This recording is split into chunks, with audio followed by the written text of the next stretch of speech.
काही मेळ नाही हो. डोका आणि उद्धव ठाकरे याच्यात काही संबंध नाही. म्हणून तुम्ही जास्त त्याच्या वक्तव्याला जास्त सिरियस घेऊ नका, तुम्हाला त्रास होईल. महायुतीतील सर्वच पक्षांचा मालक एकच आहे, त्यामध्ये विरोधी पक्ष पद द्या आम्हाला, नाही तर दोन्ही उपमुख्यमंत्री पद जे आहे ते रद्द करा, असं उद्धव ठाकरे. असा बावळटच माणूस बोलू शकतो ना? बावळट आहे. आता उपमुख्यमंत्री पद रद्द करा, हा हे विरोधी पक्ष नेता मागा. अरे तिने कायदा कधी समजला, वाचला, पुस्तक कधी उघडलं, घराच्या बाहेर कधी बाहेर निघाला?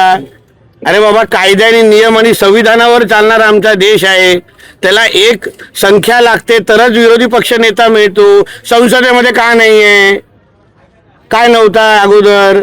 कळलं का तुम्हाला? हे आता हे उद्धव ठाकरे आणि बौद्धिक क्षमता याचा काही मेळ नाही हो. डोका आणि उद्धव ठाकरे याच्यात काही संबंध नाही. म्हणून तुम्ही जास्त त्याच्या वक्तव्याला जास्त सिरियस घेऊ नका, तुम्हाला त्रास होईल. नितेश राणे, सरकारला काही धोका नाही होणार. माझं सरकार मजबूत होईल. कारण का ज्या हिंदू समाजाने आम्हाला मतदान केलं, परत तुम्हाला सांगतो, हिंदू समाजाने हे हिंदुत्व विचाराचं सरकार आणलेलं आहे. आम्ही छातीटोक पद्धतीने सांगतो.